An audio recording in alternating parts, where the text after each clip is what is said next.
Hi, everyone. Welcome to our new episode. So today we have with us Professor Evans. She's an associate professor at Wayne State University in the Faculty of English, and her research focuses primarily on British and Anglophone literature with special emphasis on modernism, visuality, and mobility. So, from what I can tell from your research, you're very interested in British and Anglophone literature and culture, and you have special points of interest on modernism, space, place, mobility, and visuality. So I know a lot of graduate students find it difficult to pinpoint their research on something or someone. And I was wondering what you think of that process of choosing who or what to study. How do you approach that process of pinning down what or who resonates with you, and what led you to your own research? It's such a great question, and so important. And I think, yeah, often very daunting for graduate students. My advice is to follow what interests you and what excites you, and especially maybe what puzzles you. What questions do you have that aren't answered by the scholarly works that you read? And I think to get there, you want to read widely, you want to investigate widely, and know that nothing's really off limits. Um, my first book arose with my fascination with what I saw as many, many representations of women negotiating new environments, both new environments in terms of new kinds of spaces that were arising in the late 19th and early 20th century, and also new to women, newly available to women at this time. And I saw these representations in such a huge range of writing, from like really experimental works to more traditional realist works to archival materials and newspapers and so forth. And I wanted to understand why, why there was this kind of fascination. And I saw them as the women that were pictured as really being in a kind of negotiation with that didn't really fit well with stories that I had read about the male gaze as immobilizing women who were, spectators in their own right. And I was also fascinated with the spaces themselves, the sort of idea of the built environment, and the environment more generally having a kind of profound influence on our experience. And I think literature really investigates that. And I thought that it seemed really especially acute in representations of women, who were also often viewed as sort of endangered or dangerous in public spaces. And as I worked, I saw that the themes I was interested in were connected to the formal innovations in modernism. So I think that, it can also often be daunting to begin a project without sort of knowing what your answer is going to be, but that's as it should be. It should take a lot of work and a lot of investigation before you know what the answers are. The important thing is to jump into what excites and puzzles you. Definitely. I completely agree. I would love to chat a bit about your 2019 book, Threshold Modernism: New Public Women in the Literary Spaces of Imperial London. And this is released through Cambridge University Press. So, this book is fascinating. And as described within the book, in the front matter, Threshold Modernism reveals how changing ideas about gender and race in late 19th and early 20th century Britain shaped and were shaped by London and its literature. Chapters address key sites, especially department stores, women's clubs, and city streets that co evolved with controversial types of modern women. So, in this book, you look at authors including Virginia Woolf, Dorothy Richardson, H.G. Wells, Henry James, among many others. So, it's fascinating, I think, to link gender, place, and setting and literature in this way. What inspired you to make these connections and pursue them in this book? Well, thanks for asking. I've got to give credit to my professors in grad school who raised the idea of thinking about space and spatial theory, sort of exposed me to the ideas that were out there about the influence of space on human experience, and as that is explored in literature. Um, I and with that sort of influence, I became fascinated with particular sites that I thought were especially um, poignant or especially fraught spaces to examine women's evolving relationship with the city. Um, and so I chose a handful: department stores, women's clubs, and streets that really sort of represented a range of responses and that depicted kind of different experiences, also sort of differentiated by class as well. So the in the case of department stores, I chose that one because it was um, written about so pervasively in late 19th century literature and also in newspapers and journals. It was really like a thing of its time. Everyone was talking about it, and saw these spaces as, on the one hand, like a liberatory place for middle class women who could go and shop, consume, express themselves through their consumer choices, uh, be exposed to the world at their doorstep with commodities from all over the place. It was also sort of seen as a place of opportunity for lower class women, particularly sort of upper lower class women who got to be who got new employment as shop girls, women who wouldn't have been employed in the past, but were able to take this position outside of the household, outside of maybe being a servant in somebody else's home. Instead, they could be a shop girl, which had the promise often of elevating them to the shopping class if they got a good match, if they married. And it was seen that sort of that exposure in a shop might sort of increase their chances of that advantageous marriage. So at the same time that there were all this excitement about that place, there were also lots of warnings and dangers about that place because it was also sort of seen as a place where those shop girls could be exploited, where they could be misled, where they could become victims of their new situation. So, that was one place where it was really, really fraught. And it's a great example, I think, of how a single space can have different connotations for different people who enter it, depending on your class and gender and racial and other categories of identity um, uh, positioning. Definitely. So it seems like almost place is not only bringing together multiple identities, but it seems that place is also creating identity in a way.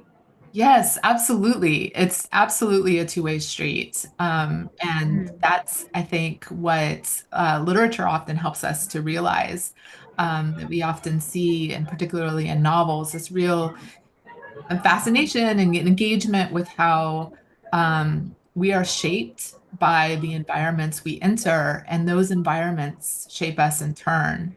Um, uh, Sorry, that was, yeah. But we also shape those environments by our thoughts and our expectations about them.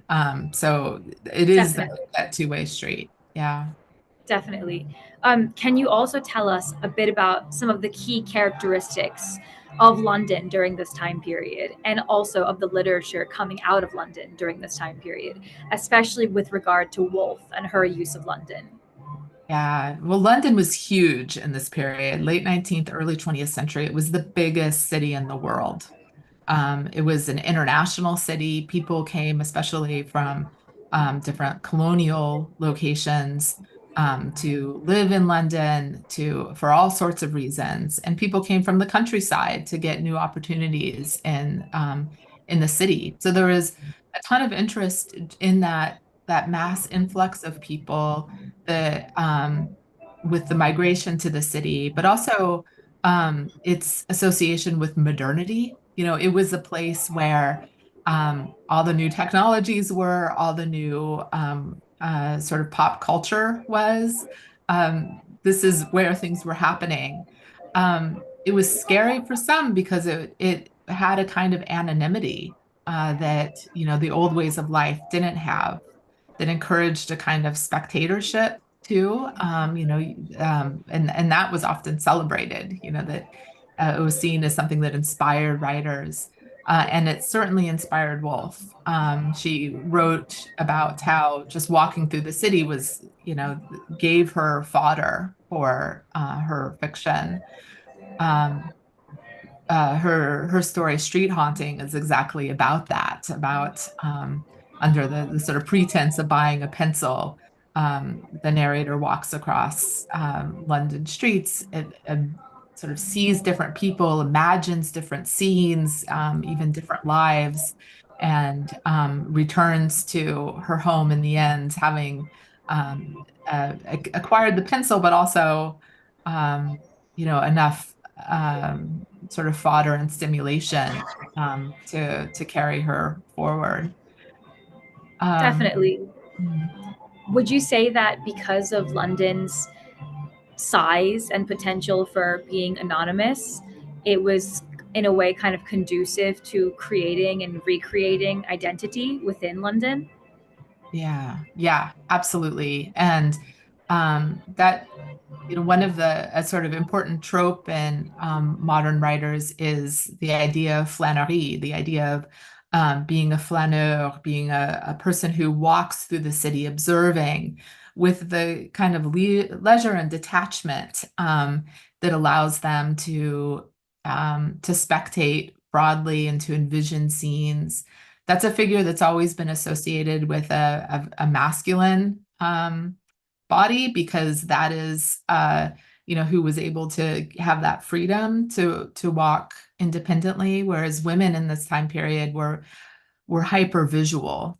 And so I was interested in, well, how do women experience the city, and what kinds of opportunities are there for flânerie if you're a woman and or a racialized individual who is highly visible on the streets? What kind of freedoms are available there? And what I found and what interested me were the ways in which we see people negotiating that position and finding freedoms. In fact, by sort of playing on often the stereotypes associated with them. And I think that creative writers actually used those women in their writing to examine their own experiments with modern forms and modern types of representation.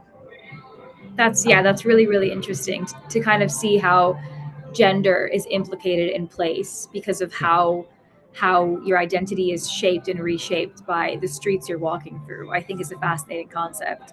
Um, would you say that these spaces that you cover in your book, such as department stores, women's clubs, streets as well, would you say that these spaces give women more agency, or do they kind of lock them into certain stereotypes and take away agency in a certain sense? That's such a great question because the answer is both. That Yeah, really it's a push-pull and it varied by situation. I'm thinking especially of women's clubs where they had different class associations. There were just sort of different clubs for different types of women. Um, but they were so in some ways they would seem to kind of pigeonhole women by class, by interest. But they were also um, a, a space of opportunity and widening horizons. They were a place for networking and for sort of exposure beyond the home. So it went both ways. And in the early 20th century, they were really often seen as radical spaces that changed somewhat as they became more and more standard and became less radical as the decades went on and became sort of institutional spaces, rather like gentlemen's clubs, which are associated with, very conservative values. But in the early 20th century, they had the potential to offer sort of radical new identities. So you did see that, in these spaces, women could take up new roles and new paths. So definitely. there was sort of both a retreat. They were first imagined as a kind of retreat from the city and the strife of public space when you couldn't get home. But they also provided this this opening out, this opportunity for connections that Right. exceeded anything available before. Definitely. And in terms of new identities and new kinds of stereotypes, I think a big one that emerges in the 19th and 20th centuries is this idea of the new woman and Mm, the new woman movement. So in your book, you discuss this concept of the new public woman because we are mhm. talking about the public sphere and space and place out in public. So how would you define this concept of the new public woman that is kind of in relation to the new woman movement taking place during this time period, and how are they similar and how are they different, if at all? Yeah, thanks for asking. So I use that term, the new public woman, to really signal the importance of the public presence, the visuality of the women who were taking up new roles in the city. It was central both for the people who celebrated them and for the people who criticized them and were really anxious about it. As you mentioned, it alludes to the new women who were figures really of the late 19th century who were regarded as proto-feminists. They were progressive in their educational and occupational goals for women. The new public woman is a little broader than that because I want to include women who didn't necessarily see themselves as radical or progressive, but were nonetheless moving into these new realms, were definitely pushing the threshold of what women could do. And then the phrase also refers to public women, which is the old euphemism for prostitutes, which in the 19th century was what all unaccompanied women in public urban spaces were suspected of being. Um, so, because of that association, women's public presence was incredibly fraught and something that women needed to manage. For instance, by performing a studied unawareness to the environment around them. So, this is in kind of contradistinction to the flaneur, where the flaneur is so anonymous that he can just walk and observe and not be interfered with. Women needed to on the other hand, be hyper vigilant for their own safety. But in order to sort of show that they were respectable, they needed to perform their own respectability by not noticing or seeming not to notice the people around them. So it's a real difficult negotiation often, and I think one that is familiar to many women, especially or other individuals even now that feel vulnerable in certain public spaces. That need to both sort of be alert and aware, but also pretend as though you're unconcerned and don't have any sort of anxiety about the people around you. So the new public woman, was definitely a phenomenon of the late 19th and early 20th century in the ways that I talk about it, but there are sort of after effects, or she lives on in a different form today, Yeah, I think. kind of like links to today, which is kind of maybe sad in a way, actually. But Yeah. I found it really interesting what you were saying about how this identity kind of lies in juxtaposition with the identity of the flaneur, which is kind of centered around observing others and making it very clear that you are observing others. You're kind of just sitting back and putting your feet up and watching the world go by. Whereas this is actually, you know, that's not allowed as a woman. You actually have to kind of pretend as if you're oblivious and you're not actually noticing anything. Whereas Right. the flaneur has the agency to be like, yeah, I'm just sitting here and looking at everyone. you know? Exactly. Yeah, that sort of advertisement of leisure is something Yeah, that's very gender and class and race specific. That to be able to sort of present yourself as at your ease and in some sense welcoming whatever comes by is something that would be very dangerous for women and for certain other definitely. people. Yeah. And it's also interesting that the flaneur is kind of like in this whole kind of spectrum of like scopophilia and voyeurism. The flaneur is the voyeurist. They have the active gaze, and they're kind of looking at their subjects. And Right. often women, as Laura Mulvey points out, and in her film theory, often women are the subjects or the objects of that gaze, to the looking flaneur subject, which I think Yeah. is definitely occurring in the way that you describe it as well. Yeah, absolutely. And yeah, I'm really interested in how we see women negotiating that position, even sort of alluding in the writing or in their behavior to particular typologies in order to facilitate their own movement through urban space, to sort of, you know, signal or to deny their association with different typologies. Um, Henry James has a wonderful story called "In the Cage," where the protagonist doesn't want to be seen as a shop girl because that has certain kinds of associations. But the text constantly wonders if, in fact, she is the kind of shop girl that she's pretending or purporting not to be. Yeah. Yeah, I find it really fascinating how the eyes and acts of looking and the gaze actually kind of can create identity. Mhm. Not only in the looker, but in the object of the gaze. The Yeah. eyes are kind of shaping the object's identity in a way, which is Right. kind of sad. It's taking away the agency of what's in the gaze, um, Yeah. but giving power to the gazer, if you will. Um, Yeah. Yeah. But I want to sort of insist that we see again and again in this period that it's not that the object of the gaze is a mere passive object. She's also sort of negotiating that and, being sort of an active recipient and sometimes manipulator of that gaze, in a very sort of Definitely. atypical way.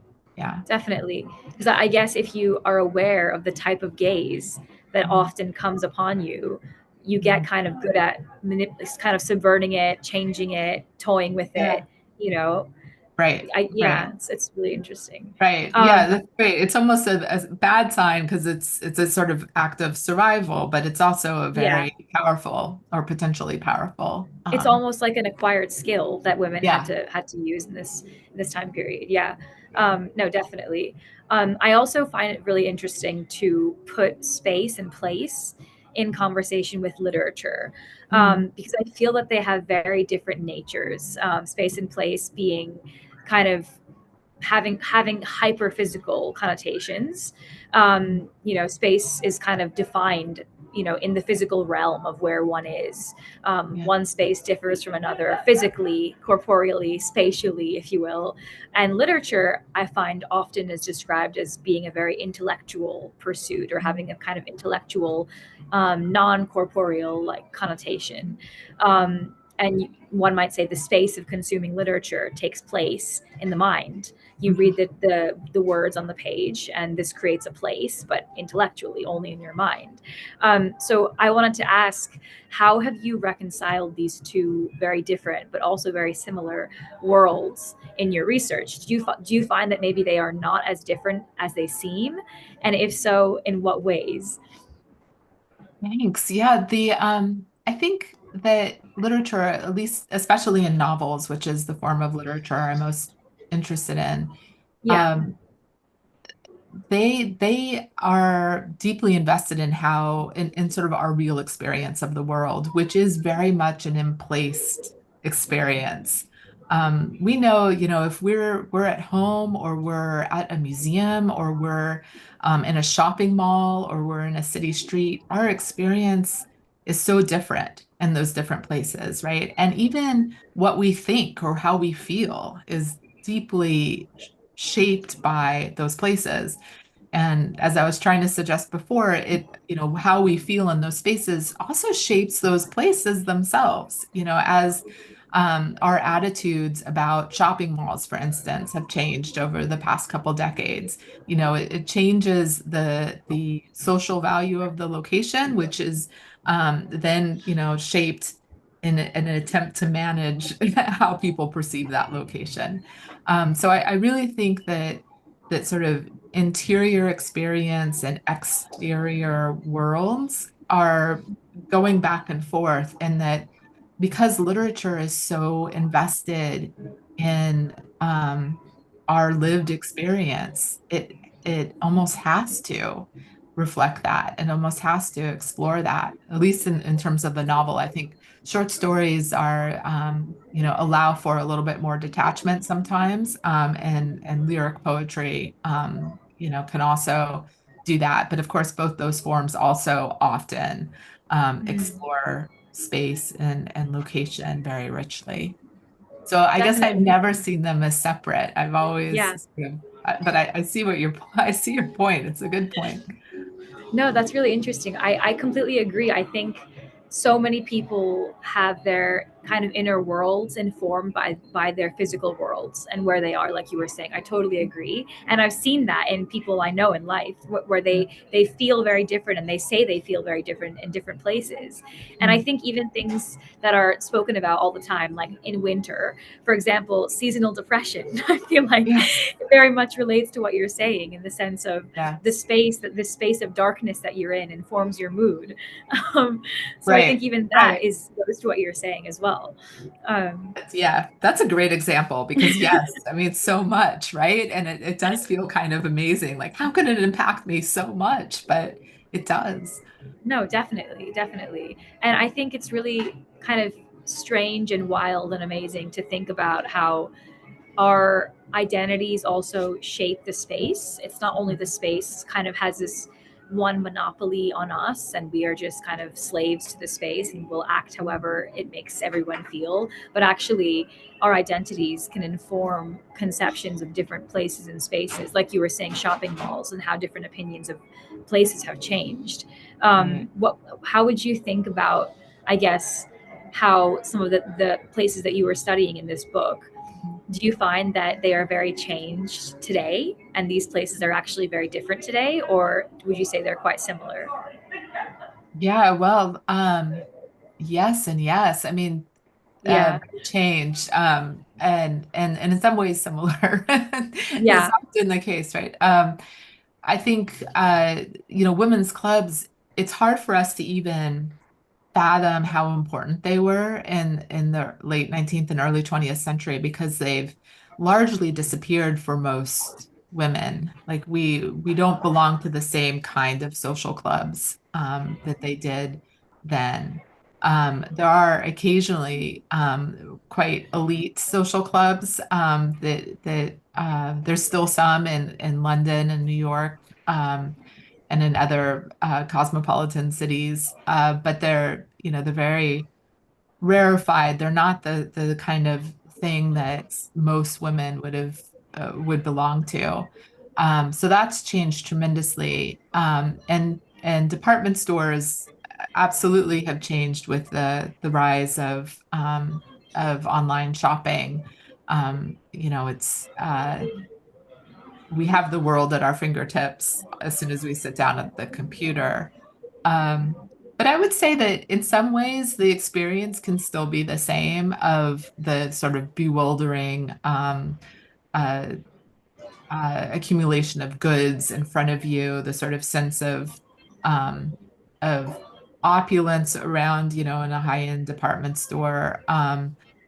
Also maybe the sense of exclusion, to be in the space but also limited within the space by one's own means. So some of those things continue, but it's not the sort of transgressive space that it used to be, for women. City streets is something that I think has continued to be the same in a lot of ways. That the sort of restrictions on movement that women often experience have continued. Maybe we no longer feel like we're necessarily typed as a prostitute if we go out on our own, but that varies a lot depending on what street and what time of day. Definitely. And we are often advised to dress so as not to be mistaken for somebody we don't want to be mistaken for. So like I think in some ways those themes definitely continue. Definitely. Yeah, I completely agree. The department store example I think is really really funny because I always find that department stores are very kind of dazzling. I totally agree what you were saying about there. It's kind of the level of opulence at your disposal is just insane, and it almost feels like a very like liminal place, liminal space, and liminal place to me, where the world Yeah, has stopped existing outside. You're just trapped in this like beautiful right. shimmering place. But as you were speaking, I was just reminded of coffee house culture of the kind of Yeah. 17th and 18th centuries, and how so many ideas had arisen out of those spaces, which I Mhm. feel that these ideas may not exist if they were not put in that kind of pressure cooker of an environment. Right. That much conversation, that much time spent, that much kind of leisure thinking about science and politics and culture. And I think obviously the periodicals that came out of that were amazing pieces of literature even today, and looking back at these. So Right. I definitely agree that space can kind of shape ideas and identities as well. um, Yeah. but yeah, I would love to also turn to ask about your project in partnership with the National Endowment for the Humanities, the project relating to textual geographies. So, from what Mhm. I understand, this is a very cool project. And from what I understand, you're using technology to effectively map the past 2 centuries of British cultural geography across a corpus of over 20,000 digitized literary texts, as you describe in your faculty profile. So, this project sounds incredible. It sounds like a kind of mesh of technology, literature, history, and geography. So, can you tell us a little bit about what the process for this project is like and what it entails? And also, how has it differed from your past research, like writing books and things like this? Ah, great, great question. Yeah, so this is a really exciting area that, wasn't available when I first started working on Threshold Modernism. But in some ways, it comes almost directly out of it because the questions that were in my mind with it were much the same. Things like, how was gendered experience different across time? Like, how did it vary? How did men and women's experience of the city vary? What spaces were available to them? You were mentioning coffee house culture of the 17th and 18th centuries. That wasn't available to women. It was a space where yeah, male intellectuals could go and enjoy that, but very, very few women had access to it. The Very true. salons were maybe more receptive to women, but um, so I was curious about how much the literature that I was examining was representative of all the literature. There's so many books that exist that we never read. Even if like we think about a really sort of restrictive or sorry, a really expansive version of the canon, you know, um, maybe it's 200 or 300 books, and this is like of all time. But Definitely. that's just a drop in the water when we think about the amount of books that are published, not to mention the amount of books that don't even see publication. So there's just a huge, huge archive of material that we don't really engage with. And with these new technologies that enable us through computational methods to examine examine the books without reading them because it's impossible to read 20,000 books, no matter how often, I want to read. We can detect patterns, and geography happens to be something that we can detect pretty accurately. So we can find through algorithms the named locations in text and sort of map them literally onto into sort of longitudinal and yeah, into Yeah. latitudinal and longitudinal location. And then compare different groups of text to see, um, do male authors and female authors represent the same spaces, or the same locations. We can also look at types of spaces like department stores or streets, to catch those kinds of places. I was especially interested to see if this changed through time. So the project begins at 1800 and it ends at 2009. What kinds of changes took place over that time? I think most of us would expect there to be some progress, right? Maybe that the male and female representations would become more similar as women had more and more access to travel and to other opportunities.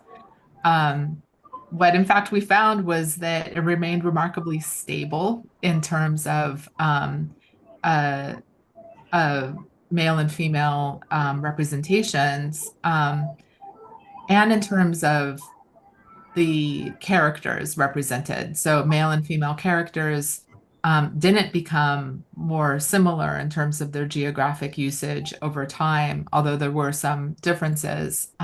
Instead, where they differed, they tended to stay differed. But male authors often found more difference between them than female authors, but it varied a little bit according to kinds of places. So Interesting. yeah, so in some ways it kind of um, maybe was a little disappointing in terms of, the progress that one would hope to see. But it also raised new questions and new avenues for inquiry. Like we found that semi-public spaces, places that are sort of in between, like coffee houses, like vehicles of public transit, those kinds of places had very different attributes for men and women writers and for men and women characters. And I'm using men and women and male and female kind of interchangeably here as I'm talking, but I want to be clear that we're talking about gendered identities, not Right. biological sex, but the yeah, so very different and interestingly different ways of representing uh, the space. One thing that was particularly interesting and gratifying to me was that both male and female authors represented female characters in urban space more than male characters. So books with mostly female characters tended to be more urban. Um, Interesting. and right, books with mostly male characters tended to be more sort of set in natural environments. So there's a couple reasons Wow. for this, and we don't have to get into the details, but it suggests um, that at least one of those reasons is that women's women were associated with these new spaces because they were so fraught. They were, the rise of the city was especially sort of consequential for women because it allowed for these new opportunities. And we see that reflected in the writing of the day. That's really, really fascinating. I can't believe that technology can map text in that way. That's amazing. So are you saying that from when this project begins, timeline wise, until the present day or 2009, um, the characters across gendered lines are frequenting similar spaces and they don't kind of change. So male characters will frequent these spaces and females will frequent other spaces, and it's unchanging. Not quite, not quite. Okay. What's mostly unchanging is the difference between male and female trajectories. So if you have, for instance, international locations, both male and female writers represented international locations increasingly as time went by, but it wasn't a straight line. Right. But the difference between them, sort of, if you think of like the graph, it remained. Right. So male authors would use more international locations than female authors Right. over Okay. So time. their habits are unchanging. They're like authorial Yeah, habits. Okay. right, That makes sense. That makes sense. right. That's really interesting. Wow. Wow, amazing. And then I also have one final question for you, which is, do you have any advice for young scholars or academics who are beginning to research the roles of space or place in literature or gender in literature? or 19th and 20th century British literature? Wow. A, Follow your a very passion. big I mean, question. that sounds very cliche, but I would say, follow your interests for sure. Read widely, see what conversations are happening about the things that you're interested in. Look for places of confusion and ambivalence. It's the murky areas that are often the most interesting. So, yeah, I'd say. Um, so follow your passion and pay attention to your confusion and your questions, because those questions often turn out to be revelatory. Amazing. So, kind of leaning into the points of tension, things that don't quite make sense to you, or things that stick out in some way, can actually be an avenue for amazing research. Yes, absolutely. Amazing. Thank you so much, Professor Evans. I so appreciate you meeting with me today, and I found it really amazing to chat to you. I learned a lot. I'm sure everyone listening did as well. So, thank you so much. Well, thank you so much for having me. It was a lot of fun.